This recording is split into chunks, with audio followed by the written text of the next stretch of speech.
بسم اللہ الرحمن الرحیم۔ میں ہوں اویس انصاری۔ جناب محمد علی مرزا کی ویڈیو پر کچھ تبصرہ۔ پھر ایک اور مولا ہے اور وہ ہے پشت پناہ کے، آقا کے، سرپرست کے۔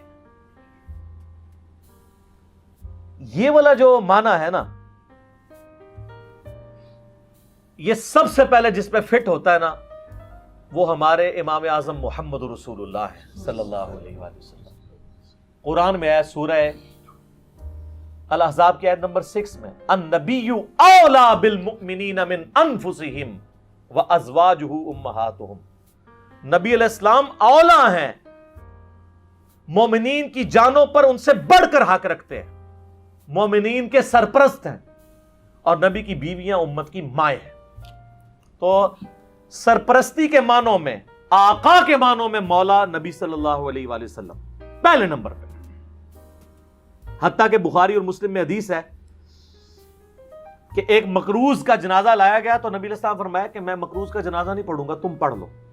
پھر ایک شخص کھڑا ہوا، اس نے کہا یا رسول اللہ میں اس کا قرضہ ادا کروں گا، تو آپ علیہ السلام نے پھر جنازہ پڑھا دیا۔ اسی حدیث میں آگے آتا ہے، وہ صحابی کہتے ہیں کہ جب نبی علیہ السلام کو اللہ نے مالی طور پر وسعت دی غزوہ خیبر کے بعد، اس کے بعد اگر کسی کا جنازہ آتا تھا نا، تو آپ علیہ السلام یہی آیت تلاوت کرتے تھے، النبی اولا بالمؤمنین من انفسہم، اور پھر آپ کہتے تھے میں سب سے بڑھ کر سرپرست ہوں، اس مقروض کا جنازہ، اس کا جنازہ پڑھنے سے پہلے قرضہ میں اتاروں گا۔ پیچھے سرپرستوں کا کام ہے نا اتاریں، وہ رسا کا۔ تو آپ فرماتے تھے یہ جو فوت ہوا ہے اب یہ میرے بچوں کی جگہ ہے، میں مال غنیمت سے اس کا قرضہ اتاروں گا۔ تو اس بخاری مسلم کی حدیث کے تحت نبی علیہ السلام اپنے آپ کو سرپرست کہتے تھے باقیوں کا۔ تو یہ جو پھر آیت ہوئی النبی اولا بالمؤمنین من انفسہم، اس کا مطلب کیا ہوا؟ نبی علیہ السلام آقا ہیں، سرپرست ہیں، یا ولی ہیں۔ شیعہ ولی کا لفظ استعمال کر لیتے ہیں سارے مومنین کے۔ یہ آپ نے یاد رکھنا ہے، بھولنا نہیں ہے، کیونکہ میں آپ کو اب اگلی بات بتانے لگا ہوں کہ نبی علیہ السلام کے بعد پھر اس امت میں جس کو مولا کا لقب ملا ہے نا، ان معنوں میں وہ مولا علی ہیں رضی اللہ تعالیٰ عنہ وعلیہ السلام وکرم اللہ وجہ الکریم۔ اور وہ غدیر خم کی حدیث ہے، صحیح مسلم میں اوپر تلے 4 حدیث ہیں، 6225 سے 6228 تک۔ نبی علیہ السلام نے حجۃ الوداع سے واپسی پہ مکے اور مدینے کے درمیان خم نامی گاؤں میں خطبہ دیتے ہوئے فرمایا، اے لوگو آگاہ ہو جاؤ، میں بھی ایک انسان ہوں، قریب ہے کہ اللہ کا قاصد یعنی موت کا فرشتہ آئے اور میں اس کی دعوت قبول کر لوں۔ میں اپنے بعد تم میں 2 بھاری چیزیں چھوڑ کے جا رہا ہوں، ان میں سے پہلی بھاری چیز اللہ کی کتاب ہے، اس میں ہدایت ہے، اس میں نور ہے۔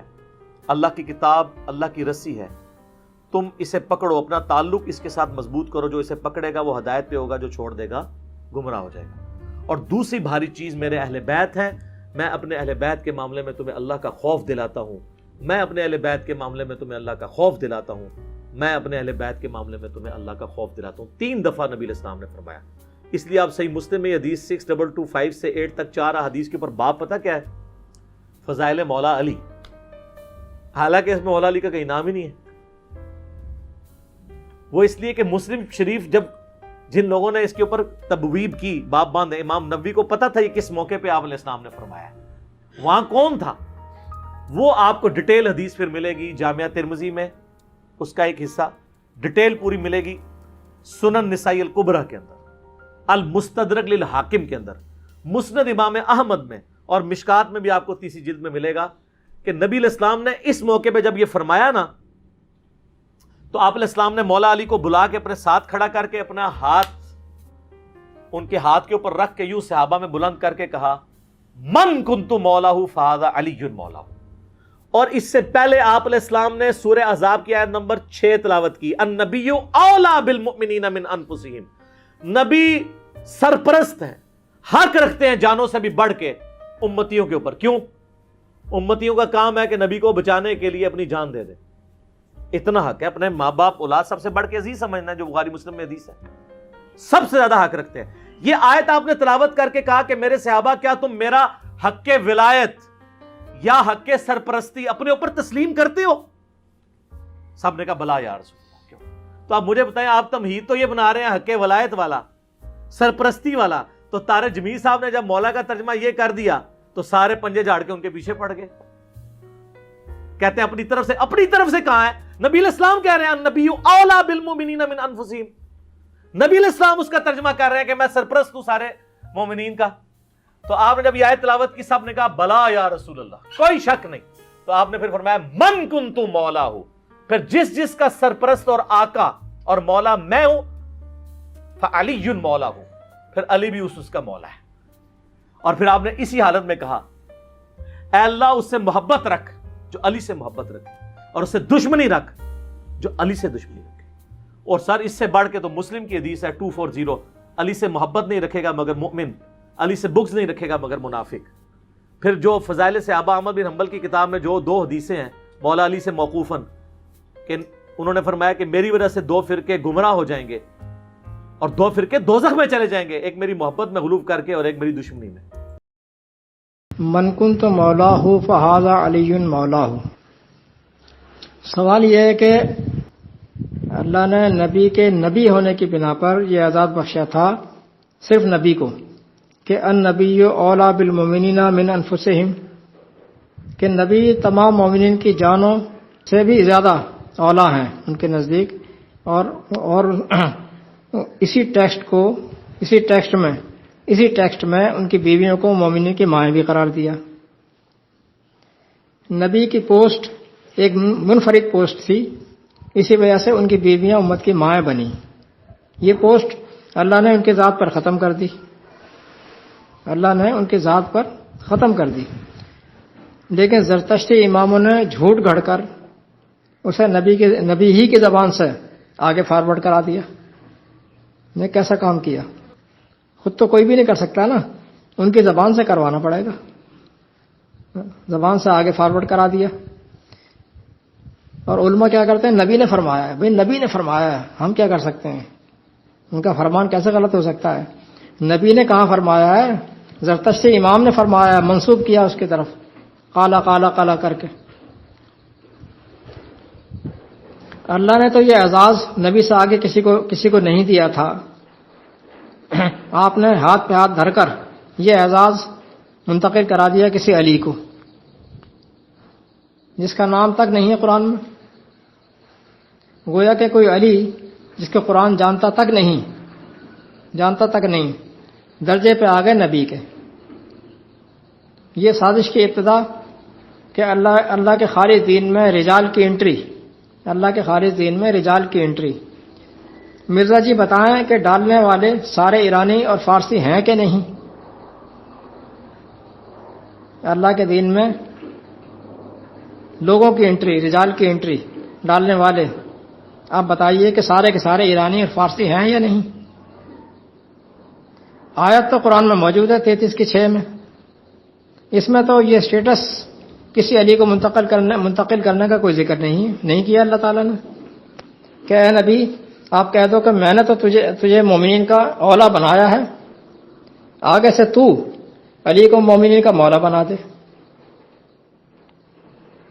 روایات کے حوالے دے کر ہاں آپ کرتے رہتے ہیں، ذرا ادھر بھی جواب دیں نا علی بھائی۔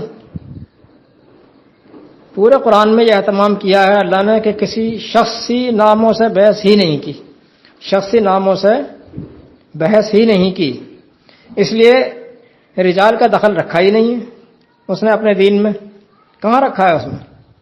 یہ کتاب تو اصولوں، ضابطوں، اساسی احکام کی کتاب ہے جس کا تعلق نہ زبانے سے ہوتا ہے، نہ مکان سے، نہ زمان سے، نہ مکان سے، نہ رجال سے۔ قانون کی کتاب میں قانونی شقیں ہوتی ہیں، افراد کے نام نہیں۔ قرآن نے نبی کی کسی بیوی تک کا نام لینا گوارا نہ کیا۔ اس سے شخصیت پرستی پیدا ہوتی ہے، تفرقہ پیدا ہوتا ہے۔ آپ اللہ کے دین سے تمام شخصیات نکال دیجئے، ایسا کر کے دیکھیں، نکال دیں اور پھر شیعہ سنی بنا کر دکھا دیں، چیلنج ہے آپ کو، پھر شیعہ سنی بنا کر دکھا دیں، حنفی شافعی بنا کر دکھا دیں۔ سارا بگاڑ ہی شخصیات پیدا کرتی ہیں. ہمارے پاس محفوظ شکل میں یہ کتاب موجود ہے جس کے بارے میں قرآن کہتا ہے کہ وَهَذَا كِتَابٌ أَنزَلْنَاهُ مُبَارَكٌ فَاتَّبِعُوهُ وَاتَّقُوهُ 6:155. یہ ہے وہ ایک کتاب بابرکت کتاب جو ہم نے نازل کی ہے، بس تم سب اسی کی اتباع کرو اور تقوی اختیار کرو. وَاتَّقُوهُ یعنی قرآن ہمیں رہنما اور ہدایت کے لیے ایک کتاب دے رہا ہے. رہنمائی اور ہدایت کے لیے ایک کتاب دے رہا ہے. یہ بھاری چیز، ایک بھاری چیز. فارسی اماموں نے 2 بھاری چیزیں بنا دی، ساتھ میں ایک ایڈیشنل، اور وہ ہے اہل بیت. قرآن ایک کتاب سے جوڑنے اور پکڑنے پر تقوی کا تقاضا ڈال رہا ہے. واتقوا، تقوی کا تقاضا ڈال رہا ہے. فارسی امام نے 2 چیزوں کو تھامنے پر تقوی کا تقاضا ڈال دیا. کیا وجہ ہے کہ ہر جگہ قرآن میں اللہ سے صاحب ہو جاتا ہے؟ معاذ اللہ ثم معاذ اللہ. بات یہ ہے کہ جب آپ روایات پڑھتے ہیں تو قرآن ذہن سے محو ہو جاتا ہے. ڈیئر علی مرزا، آپ روایت کے بیس پر کسی علی کو مولا بنا رہے ہیں، علی کو مولا بنا رہے ہیں. آپ کے بھائی بند اہل تشیع الحق قرار دے رہے ہیں علی کو الحق قرار دے رہے ہیں، اور روایت سنا رہے ہیں کہ محمد علیہ السلام نے فرمایا کہ اے اللہ، حق کو ادھر ادھر موڑ جدھر جدھر علی مڑے. لیجیے صاحب، علی امام ہے، حق معموم. امام حق کے پیچھے نہیں، حق امام کے پیچھے چلے گا. یہ شیعہ عالم ملا مرزا اطہر صاحب، ویڈیو لگا رہا ہوں، دیکھ لیجیے گا. حق کو ادھر ادھر موڑ جدھر جدھر علی موڑے. اب اس سے چند باتیں پیدا ہوتی ہیں ذہن میں. ایک تو یہ ہے کہ بظاہر بات یوں ہونا چاہیے تھی کہ علی کو ادھر موڑ جدھر حق موڑے، مگر رسول نے یوں نہیں کہا. رسول نے فرمایا حق کو ادھر موڑ جدھر علی موڑے. دیکھیے، جو آگے چلے گا، پیچھے چلنے والا ادھر موڑے گا جدھر وہ موڑے. اگر رسول یہ کہتے کہ علی کو ادھر موڑ جدھر حق موڑے تو حق بنتا امام، علی بنتے معموم. جبکہ علی کو امامت مطلقہ ملی ہے، لہذا علی ہے امام، حق ہے معموم. حق کی پہچان یہ ہے کہ جب تک علی کے پیچھے رہے حق ہے.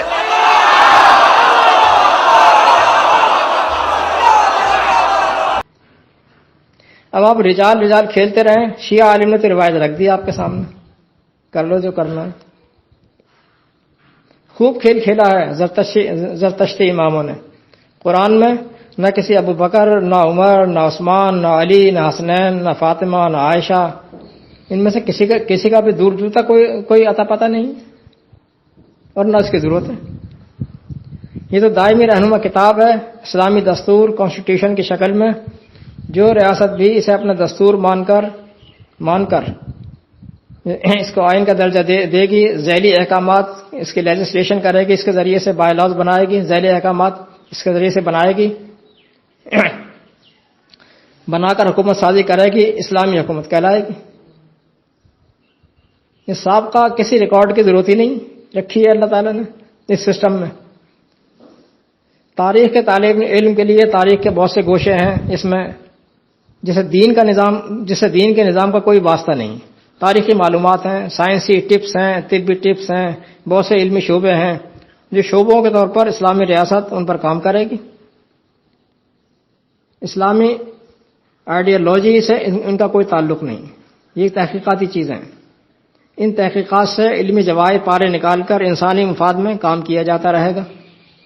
نہ کوئی پارٹی بنے گی، نہ کوئی فرقہ، نہ الگ الگ کوئی سیکٹس، نہ اسکول آف تھاٹس، کچھ بھی نہیں، بن ہی نہیں سکتے اس سسٹم کے اندر. امید ہے آپ سوچیں گے. والسلام.